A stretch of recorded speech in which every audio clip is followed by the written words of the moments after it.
just right down the street, right up by the movie theater. So quick show of hands, how many people here have ever been to a chiropractor before? It's like almost 100%. It's like the best ever. So let me guess, mostly for back pain, neck pain, maybe some headaches, right? So you guys are probably thinking, why on earth is a chiropractor here to talk to us about ADHD, right? So I have a couple of goals that I want for you guys tonight to leave here. Number one is knowledge. There's an old saying, knowledge is power, right? Kind of. The application of knowledge is power, right? You can have all the knowledge in the world, but if you don't put it to use, if you don't actually take action and take action steps towards whatever goal or whatever that is going to do for you, then it's really just useless. So I really want to give you guys actionable steps of things you can take home tonight and apply to make either your life or your kid's life or however ADHD is affecting you better. The second goal I have for tonight is to completely change the way you guys view chiropractic. Because like you just said, most everybody here has been to a chiropractor for back pain, neck pain, headache, something along those lines. Whereas in our practice right now, we're about 30 to 40% pediatrics, and from that, families. And the vast majority of kids that come and see us in our office don't have back pain, don't have neck pain, don't have headaches.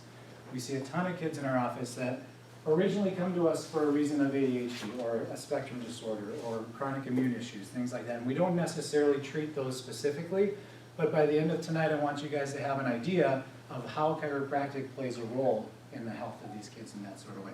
Sound good? Very cool. All right, so I sent you guys, we're back up one. I sent you guys an email today. If you were on the email list, you got an email this morning. Did anyone get the email this morning? Anybody read it? A couple? I put a couple questions in there that I wanted you to think about before you came tonight. Number one was pretty simple. How does ADHD affect you in your personal life right now? And just kind of reflect on that and what it would mean if you were able to completely turn that around. And the second piece that I wanted you to think about was what if we could drastically change the way that we look at ADD, ADHD, and these disorders in kids or in adults. Affects a lot of us. I'm one. So what if the way we look at it is completely wrong? What if everything we've been told is wrong and that these kids are actually really very gifted? Because if you have a kid with ADD or ADHD, I'm going to guess they're pretty smart, right? Like smarter than most of the other kids around. And yet we're being told that something's wrong with them. We're being told we need to, it's just this whole thing that something's wrong. And the kids in my office that are coming in, I mean, these kids are creative. These kids are brilliant. These are the kids that I want to sit and have conversations with because you feel like these are the kids that are going to change the world. Now, if the ADHD was diagnosed and treated the way it is today, 100 years ago, the world would be a very different place. Because we look at the people that when they go back in history say, these have all of the characteristics of ADD and ADHD. And most likely, if they were in society today, would have been medicated, would have been put in special ed, likely would have never been given a chance to develop their gifts. And back then, who knows, very different story. People like Einstein, Da Vinci, Mozart, Walt Disney, actors, musicians, people that are really in the creative realm typically think very different than the majority of us. So, who am I? Like I said, my name is Jeremy, and you can just call me Jeremy, that's fine. First and foremost, I'm a husband and a dad. That's my amazing wife right there, and my two awesome kids. That's Emmett, he'll be 3 in December, and Yuna is the baby. She was born, she's 13 weeks. And my wife actually works in special ed as well. So we have an awesome way to be able to see kids and actually see them thriving back in the environment that they're brought in from. So first and foremost, I'm coming from a standpoint of, as a dad, I understand what parents go through. I don't have a kid with ADHD, so I'm not saying I understand what every individual parent goes through that's dealing with this in their family. But I understand that every one of us as parents wants nothing more than the absolute best for our kids. And we do anything for our kids. And so from there, I get the opportunity to wake up and see these two amazing kids living. They've never had a medication in their body. They've never been sick. They've never had simply an ear infection in 3 years plus And why? Because we look at health very differently in our family. We look at the body as doing everything it's supposed to be doing at all times. And when you look at it that way, it's easy to step back and not be reactive and actually let the process play out. And don't get me wrong, there is a time and place for medicine. There is a time and place for our medical system. The first born we had was born via C-section and emergency, so thank God for that, because that is a very integral part of our medical system. But when we treat every situation as an emergency, then all of a sudden we run into a healthcare system that's really in an emergency, and that's where we're at today. So I'm a local kid. I went to Is Adhd. I grew up here, had the opportunity to go to the University of Minnesota and play football there, which probably has a lot to do with why I'm going to do a lot of tangents tonight. I've had many injuries as well. So, and this building is completely out of internet, so you're not going to get any of my awesome videos tonight. I think I only had 2. But this first one is called, it's just an awareness test. I'm going to walk you through what the video is. You're going to completely not get the wow factor in it. But there's 2 teams on a basketball court. One's dressed in all white, one's dressed in all black. And the moderator says, I want you to simply count how many times the white team passes the basketball. So it goes through and they're passing it, they're passing it, they're passing it, the black team's interweaving, and then it's done. 13, everyone says 13, he says 13, yay, everyone feels good. And the moderator says, yes, but did you see the moonwalking bear? Rewinds, goes back through it, literally right through the middle of this game of catch. A guy in a big black bear suit comes on and moonwalks through the middle of it. I've done this workshop and similar workshops for the last 3 years. Not one person in the audience has ever said, I saw that, ever. So what does it tell us is that it's incredibly easy to miss something that we're not looking for. Right? When someone tells you, look for this, we get so laser focused on this that we can completely miss a big picture, and you'll miss a bear moonwalking through the middle of a video simply because no one told you to look for it. So with that, what are we going to look for? What is ADHD? Well, in the medical terms, ADHD, or attention deficit hyperactive disorder, it's a developmental disorder that results in symptoms of hyperactivity, impulsivity, and inattention. Now, from a very different perspective, which is what we tend to take, again, take a look at the moonwalking bear. So what happens when you have a complex set of environmental forces that interact with a specific genetic makeup or a specific neurologic makeup that's happening in kids with adults. And I know it sounds really vague for now, but like I said, we're going to unravel this story tonight as we go. Now, I'd like to make a little bit light of a very serious subject. Why? Because I didn't come here to bring this as a big downer for everyone. So right in front of you on your surveys that you have, you actually have the diagnostic criteria for ADHD. This comes from the DSM-4. I know there is a DSM-5, which is the most updated version, but the only thing that changed was they added examples and other things. So the criteria stayed the same. And so what it takes is 6 of the 9 categories or symptoms on one side, or 6 of the 9 on the other side, or if you have both, then you get the combo platter. So we're going to have a little fun with it. Mark off the ones that you think would apply to you right now. So not even if you're coming in for a kid, coming in for yourself. How many of you would actually have or come close to a diagnosis of ADHD if this has been happening or this has been going on for 6 months? If you need a pen, we've got a box of pens in the back. Welcome, come on in. So, number 1, I'll read them up here, often fails to give close attention to details and makes careless mistakes in schoolwork, work, or other activities. Most of us can probably say that. Often has difficulty sustaining attention in tasks or activities. How many of you have a pile of things on your desk that is literally like to-do, starting new things every day, going on the pile of to-dos that continue to pile up? Often does not seem to listen when spoken to directly. I see a lot of couples here tonight. It's a great one. Often does not follow through on instructions, fails to finish work, chores, duties in the workplace. Often has difficulty organizing tasks and activities. Often avoids, dislikes, or is reluctant to engage in tasks that require sustained mental effort, such as school or homework. I'm going to give you quick little bits about myself personally on these. I never bought a textbook. In 7 years of of college and doctor work, I never bought a textbook once because I can't read textbooks. Like literally, it's like a sleeping pill for me. If I put a textbook in front of me, I can't do it. So what does that mean? I never miss a class ever. I take vigorous notes and I can study things that are super color-coded, and I have a stack of like 47 different colored pens, and I do all that, and then I could go back and I'm like, oh, colors, this colors, colors, colors. And what else? The next one, let's see, let's go down to often loses things necessary for tasks. My wife is probably literally about to put Velcro on my phone and put it to me because I lose it every day. Often easily distracted, often forgetful in daily activities. So that's one side, that's the inattention side. Hyperactivity, often fidgets with hands or feet, squirms in your seat. We're going to talk a ton about that and the neurology behind what's going on with that later in the workshop. Often leaves a seat in the classroom or other situations when you remain seated.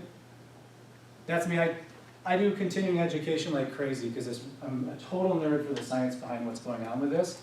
And so probably over the last 4 years, ballpark, I've probably spent $100,000 just traveling and going to seminars. And I'm the guy that literally walks the back of the room during a seminar. Because if I sit still, I can't. I don't take it in. So part of this is thinking about how do you learn? How do your kids learn? And what would it mean if they were given the right and the freedom to learn the way that they would learn best? So I'm up all the time. I need water. I can't sit in the chair. I'm the pencil tapper. I've got a pen in my pocket. I think I took it out because I would probably be clicking it. You know, the pen clickers. That's me. Runs about or climbs excessively. Often has difficulty playing or engaging in leisure activities quietly. Is on the go as if driven by a motor. Isn't that what we're all looking for, like daily? How do we get the energy that we're trying to zap out of these kids? Go to a gas station, and what do you have literally lining the checkout line? Candy and, think about for adults, 5-hour energy. And I just saw a new commercial, 5-hour energy extra, is that what it is? It has like an extra 40 milligrams of caffeine because the first ones didn't explode enough hearts going through. There's like warnings on these things. They say, let's just pump more caffeine in because that's what we want. We need energy. We want energy. We need to have this. And we're saying, if they're driven by, we can't have that in kids because it doesn't quite fit the round hole we're trying to pound this square peg into. Often talks excessively. Guilty. Impulsivity. Often blurts out answers before questions have been given or completed. Often difficulty waiting turns. Often interrupts or intrudes on others. So, mostly kid behaviors. I mean, not everybody. Obviously, you get to a point where you'd like to be able to follow instructions, but for the most part, kids being kids. In order to complete the symptoms, in order to be complete, the symptoms must meet 3 more criteria. Present or appear before the age of 7. So again, little kids. Must be present in at least 2 different settings and for more than 6 months. Now, in my mind, this seems like it's a big surprise that it's so easy, that these are the only criteria necessary to justify putting a kid on a pretty powerful drug. But this is the medical practice. Now, simply just medical. There's a lot of other pieces that come into play with this. But what is the medical practice? We're going to dive into a little bit of this first so we know what's mainstream right now, and then we're going to dive into all of the stuff behind unraveling this for these kids. Right now, here are all of the top medications that are used for ADHD. We have amphetamine stimulants, methylphenidate stimulants, intermediate-acting methylphenidate and amphetamine stimulants, long-acting methylphenidate stimulants, and then long-acting, none at the bottom. And these are all your name brands. Adderall, Ritalin, Ritalin long-acting, Vyvanse, Concerta. But every single one, other than the bottom ones, they're a half a day tops. So they're very much symptom-driven. These are not something that's ever designed for long-term fix for a problem, long-term cure, if you will. They're literally just a Band-Aid. Get it in them, get them to focus, get them to fit, and then it wears off. But here's the big issue, and I said before, these are pretty powerful drugs. These are a class 2 controlled substance. Class 2 controlled substance is categorized meaning high potential for abuse, which may lead to severe psychological or physical dependence, and have a currently accepted medical use with severe restrictions. That's where I come into play and say it sounds pretty simple to get a diagnosis to get these drugs when there should be severe restrictions. By law, they're supposed to be kept under lock and key. And these things are all over the high schools. We have a ton of patients on these. And that's not okay with me. The same classification, so methylphenidate is Ritalin, the amphetamines are Adderall. Same classification as cocaine, oxycodone, methadone, opium, morphine, methamphetamine. They're all in the exact same category. Literally, hydrogen atoms are the only difference. And these are powerful stimulants. Now you might, at first, for a while, it was very weird to me to think, all right, a kid's too much energy, right? They're always moving, they can't sit still, they keep talking, they're always interrupting, and then we're going to give them a stimulant. Anybody know why that works? You probably do. What they've found is that kids with ADD and ADHD, there's a disconnect in their prefrontal cortex, which is the part of your brain that's the latest developing. It's what really sets us apart as humans, as basically the master species, our ability to think at higher levels, our ability to control impulse. And there's a disconnect. It's almost like it's downregulated. I'm going to show you a picture later of where that is and how it's working. And so that area of the brain isn't quite able to control everything else in the body. It's almost like there's an interference happening within the nerve system. And so what they found now is that when you just dump a stimulant in, it lights up the whole brain. So everything activates, which means the frontal cortex activates and gives them the ability to control that. So that's where that comes into play. That's why stimulants work, to control an overactive issue. So are they even safe? The short answer is, I don't know. Nobody knows, because it's never actually been studied. And we're going to talk a lot about that on the next slide, but I put a little precursor slide in here. This came from the 2004 Drug Trends Symposium. Spending on drugs primarily used to treat attention deficit hyperactive disorder surged 369% for children under the age of 5. Remember that, under the age of 5. As the number of kids taking one or more prescription medication to treat behavior-related conditions hit nearly 9%. 2004, I just looked 10%, and then actually I was looking for different graphs today and I couldn't find them. It's at 11% now. 6.4 million kids have a diagnosis on medication. So remember that. And then we look at the PDR, which is a physician's desk reference. This is what goes on the desk of a physician as kind of a quick reference guide to look at, okay, cross-reference medications, or what is this, what is that. It's kind of, instead of, now they probably just use Google. But what it says in there is there's neither specific evidence which clearly establishes the mechanism whereby Ritalin produces its mental and behavioral effects in kids, nor conclusive evidence regarding how these effects relate to the condition of the central nervous system. Ritalin should not be used in children under 6 years of age, since safety and efficacy in this age group have not yet been established. We just had a growth of 370% in how old? 5 and under. It just says right there, no one under 6 should be on this stuff, ever, because it's never been proven safe. Sufficient data on safety and efficacy of long-term use of Ritalin, not yet available. And although a causal relationship has not yet been established, suppression of growth has been reported for long-term use. So it's a growth inhibitor as well.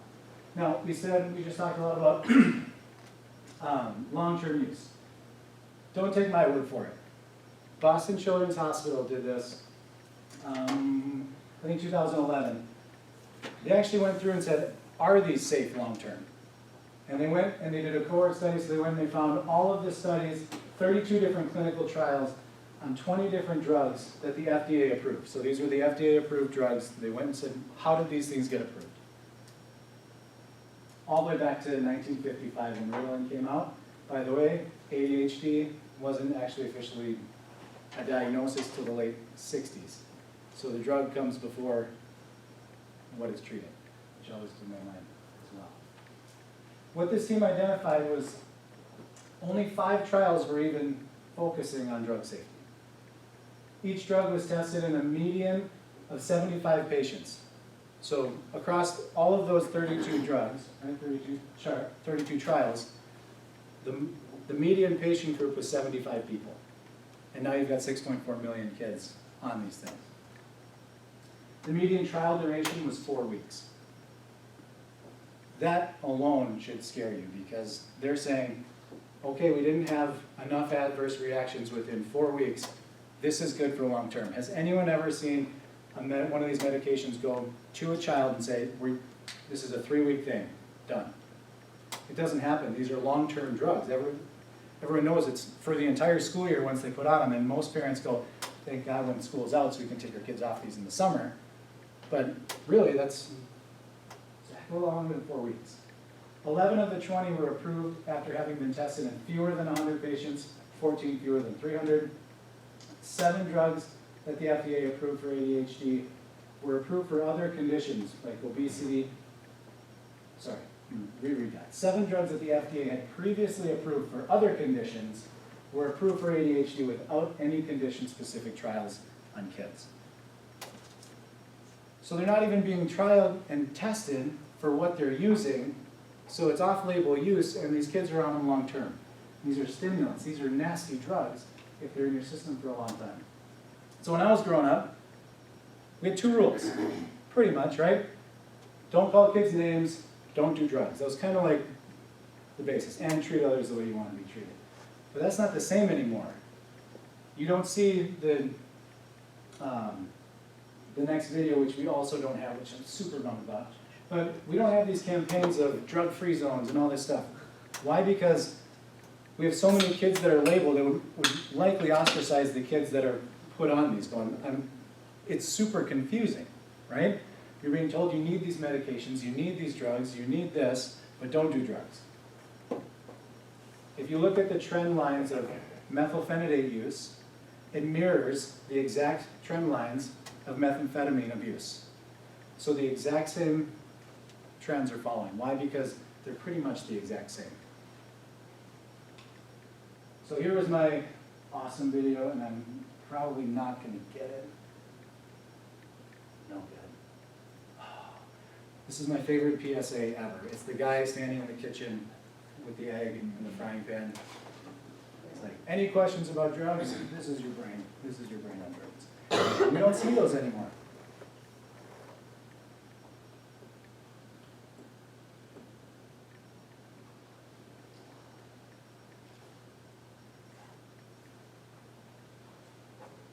All right, so enough with the doom and gloom, right? I feel like we just need to get that stuff out of the way so that you really have an understanding of what the mainstream treatment is.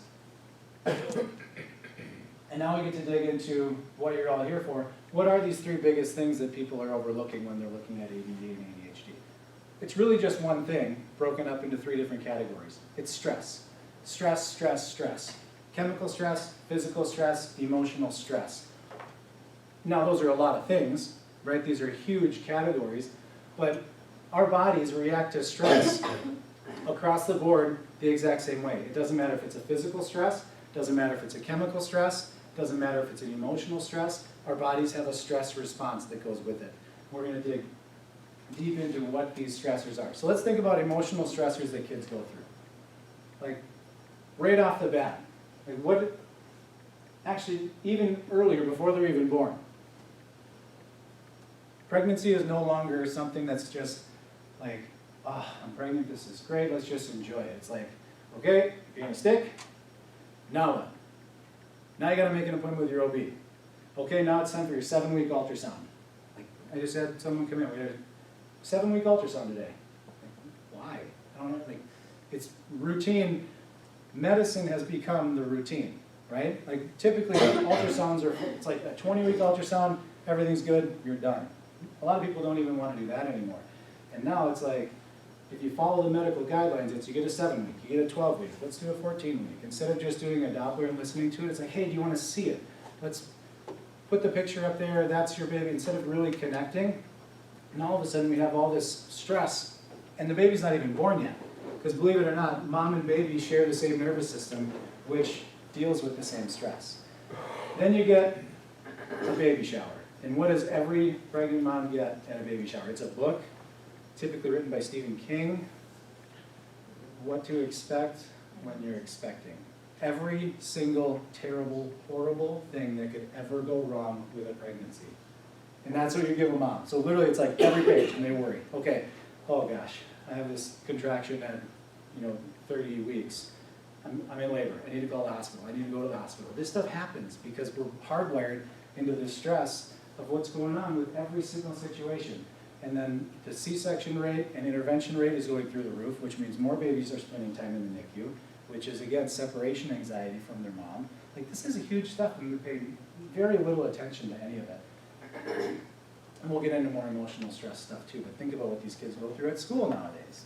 It's insane with social media, with bullying. I mean, across the board, it's everywhere. Chemical stress. The medications alone are a massive chemical stress, but also we're going to look at what is our food system doing. What are we putting in our bodies, literally the building blocks of the cells of every one of these kids on a daily basis. And then physical stress. I mean, this can come from the birth process itself. It can be youth sports. It can be slips and falls. It can be sitting all day long and not actually moving. It can be sitting at a computer. Everyone has an iPad. These kids have iPhones. Anyone heard of text neck yet? I mean, as a chiropractor, that's what fills up my Facebook feed. But it's like chronic, horrible posture is a physical stress that neurologically your body has to process. Now, here's the $1 million word that I want you guys to literally have memorized by the end of the night. Subluxation. Can we all say it?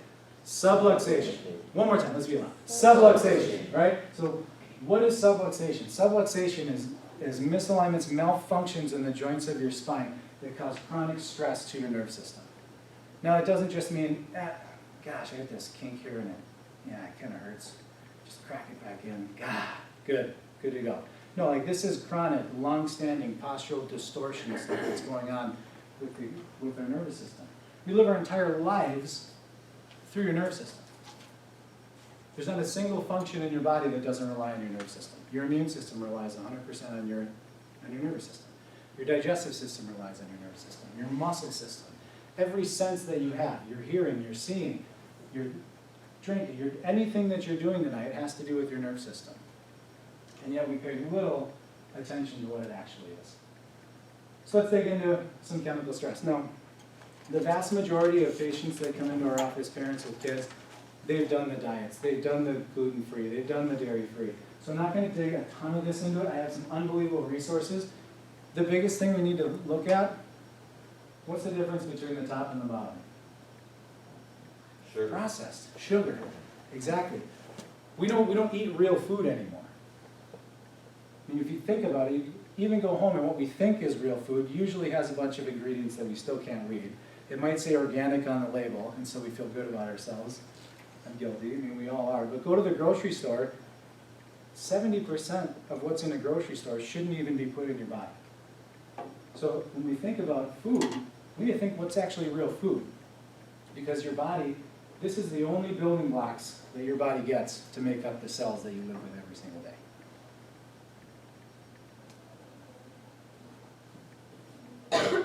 My favorite resources that I give to any parents looking for nutrition. Number one, 2 DVDs, Food Matters and Food Inc. Anybody seen these? Mm-hmm. They're pretty eye-opening. Like Food Inc. is really more about the food system itself and how it works. Food Matters I like a little bit better because it digs a little bit more into the cellular stuff of what the food is and what you should be putting in your bodies. So those two, they're both on Netflix. They're both free. We have them in our lending library at the office. So just get them on. Take them home and watch them because everything I want you to think about tonight is shifting our paradigm of how we look at our health and how we look at our bodies and how we look at what's available to us on a day-to-day basis. My favorite food nutrition book is called In Defense of Food. The author is Michael Pollan. This book is awesome. I mean, the writer is brilliant, he's funny, and it really breaks down the food system and eating. And he's got a bunch of other books, The Carnivore's Dilemma, and a few other ones I can't remember off the top of my head. When people ask me, how do you eat? The easiest answer for me is just paleo. Has anyone heard? It's a new buzzword in nutrition. It's paleo. If you do CrossFit or anything like that, it's like, oh, paleo. You eat paleo. You're not paleo. You eat potatoes. You're not paleo.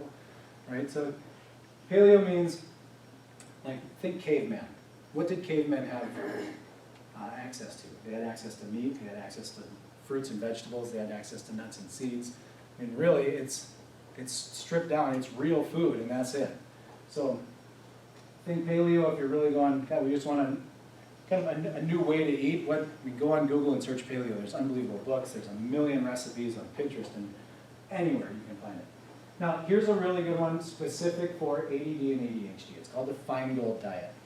Dr. Feingold was a doctor down in, he was in California, and he started seeing amazing results when he started pulling food additives and dyes out of their kids' diets.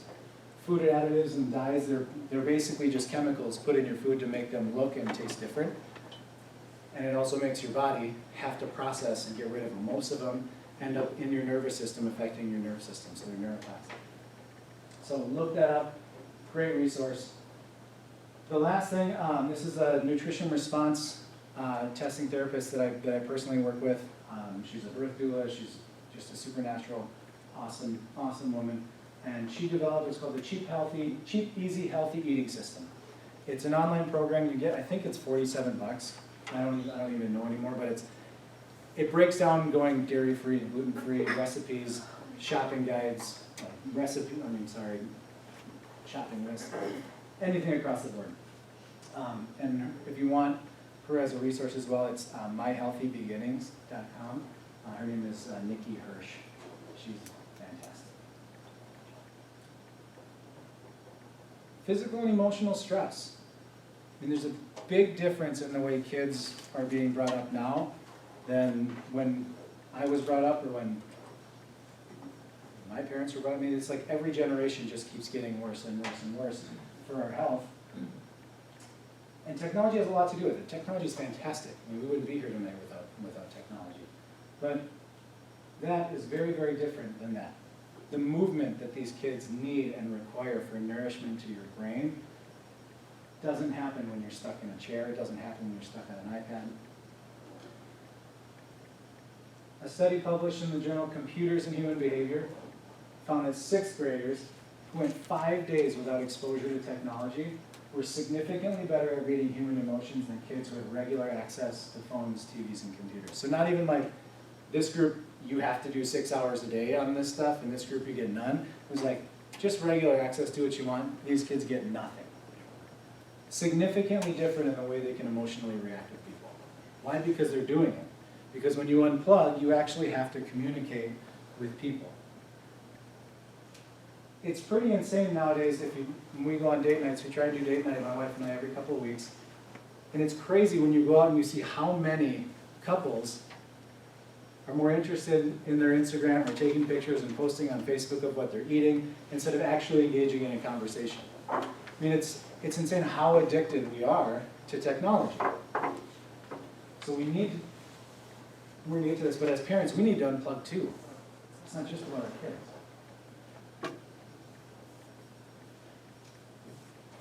Another study took another cohort of studies on internet addiction and gaming and people that had crazy access to screen time. It was associated with structural and functional changes in brain regions involving emotional processing, executive attention, decision-making, and cognitive control. Probably 4 pretty big things when we're dealing with behavioral disorder, right? And why? Remember when I was talking about the frontal lobe, prefrontal cortex? That's right here. So this is a demonstration of what scans show on kids with ADHD. It's that this piece right here starts to not fire. So in short, excessive screen time appears to impair brain structure and function. Much of the damage occurs in the brain's frontal lobe. Blah, blah, blah, blah. It basically says, use this research to strengthen your own parental position on screen management and convince others to do the same. So really, it's up to you. I mean, that's kind of the bottom line. There's never going to be an internet police. There's never going to be a gaming police that come to your house and say, you got to turn this stuff off. But it's really being destructive. And here's a piece I never like to have to bring up, but I see it so often that I just have to. that the parenting piece can't be overlooked.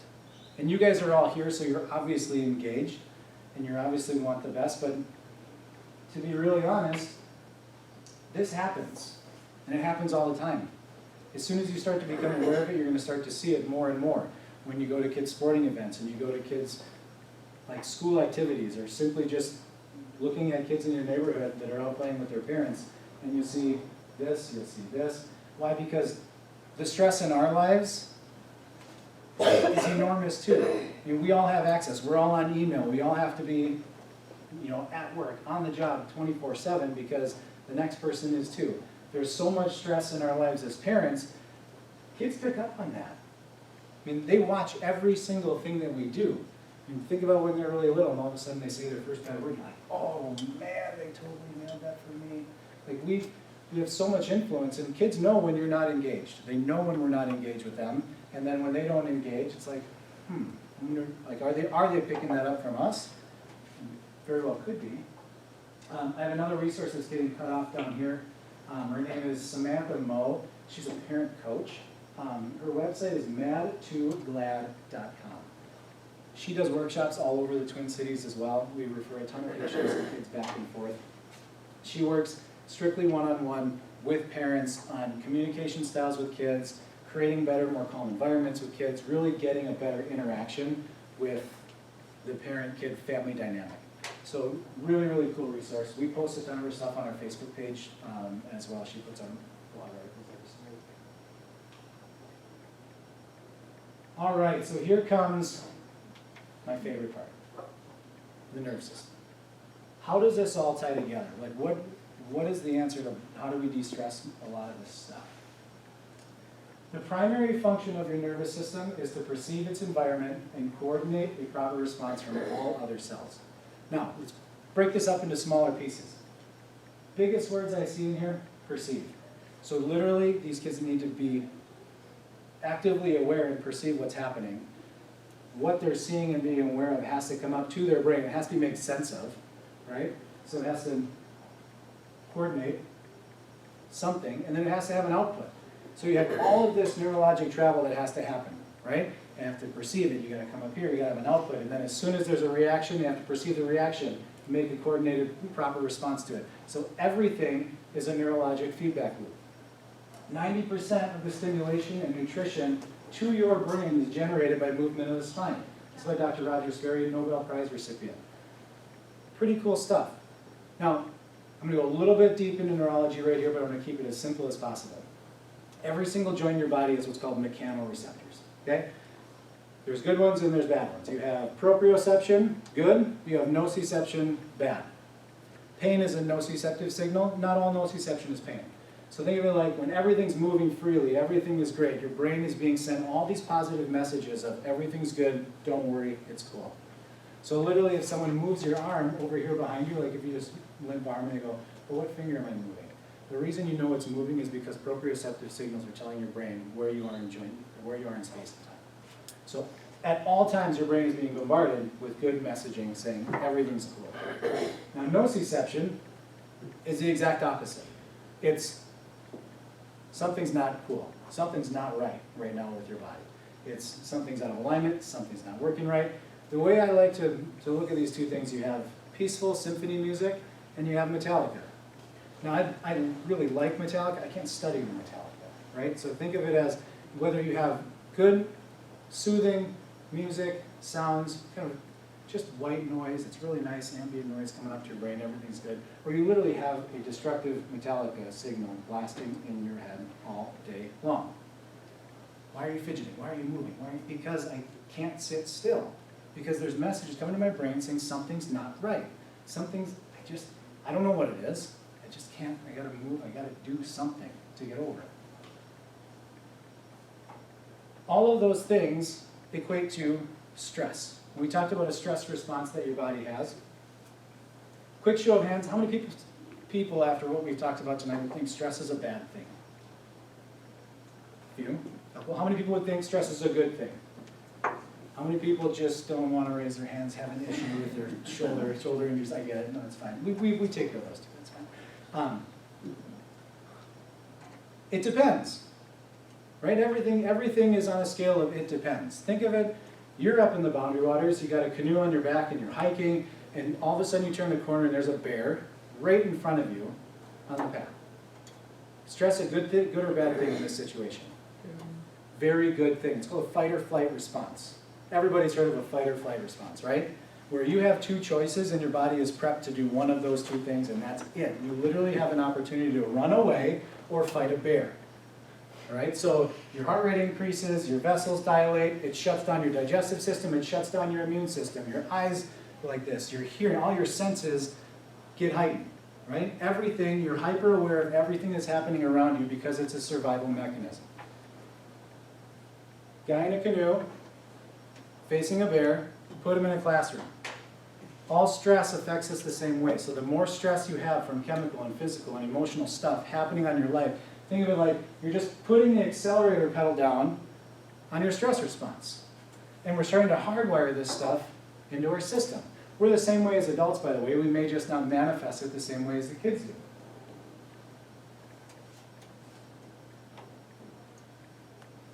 So when we look at what is a stress response doing, we've got two different areas of our nervous system. I said proprioception, nociception. Now you get to forget those and think gas pedal, brake pedal, or sympathetic, parasympathetic. That's the new terms that we use. So your gas pedal literally means too much negative messaging coming to your brain creating a stress response that's being hardwired all day long. And then you apply round hole, all this stress, square peg. How are you going to fit into this hole? Well, we just need to make it happen. Like we need to downregulate or get control of a nervous system that's not properly working. Anybody like fast cars? Like really, really fast cars? Like a Ferrari. Like Ferraris have huge engines. These are super fast cars. Think of every one of these kids with ADHD as having a Ferrari engine. Now, if you have a Ferrari, there's no way you're going to trade that for a Buick LeSabre. It's not happening. You have a Ferrari. But when you have a Ferrari and you drive really fast, you need something on that Ferrari to be safe. Right? You need really big brakes. You need huge brakes. I want you to look at the Ferrari in this picture. Look at the side, like gigantic brakes on every single one of those wheels. And they're really nice and they're really expensive brakes. Why? Because when you drive really fast, you need to be able to stop a really fast, expensive car. These kids are literally a Ferrari engine with bicycle brakes. That parasympathetic brake pedal is completely turned off. And the last thing we want to do is take away the Ferrari engine. Right? That's where the creativity lies. That's where the brilliance lies within these kids. You see it. You know it within yourselves that that's where it is. So we can't just go, we're going to make them run on 2 cylinders because it's easier. I want to talk about where chiropractic fits into this. Has anyone ever seen scans like this before? We now within our profession have the ability to measure the functional nervous system. We have an ability to say, where are you on this scale of gas pedal and brake pedal? This right here is a muscle reading output. And we also have 2 different tests that we do, but this is the best one to demonstrate exactly what is going on. And what it does is it measures a muscle pattern within the human body. And we know that you need to have certain muscles firing more than other muscles when you're in simply a quieted, seated position. Right? You need to have more muscles firing in your core than you need to have in your upper neck or down in your lower back. So what we can do is measure and say, where's the stress? Where's the imbalance? Where is this body completely not working the way it's supposed to be working? Where is it not using the brakes that it's supposed to be using? So this is Haley. We started seeing Haley last summer. She was 24 years old. It's a little bit older, but she'd been on medication for ADHD and ADD since she was 12 years old. So 12 straight years she's been on medication. And as she got to become an adult, she started developing anxiety issues, depression issues, really a ton of issues just working into society. And so she was on the whole cocktail, on all of them. When we look at the readings and what these numbers should be, all 3 of these numbers should be 100. The pattern meaning how organized is the system? She was at a 45%. Symmetry, how well was she balanced from side to side? 58% out of 100. And total energy, this is the the inability to use brakes. We want that to be at 100.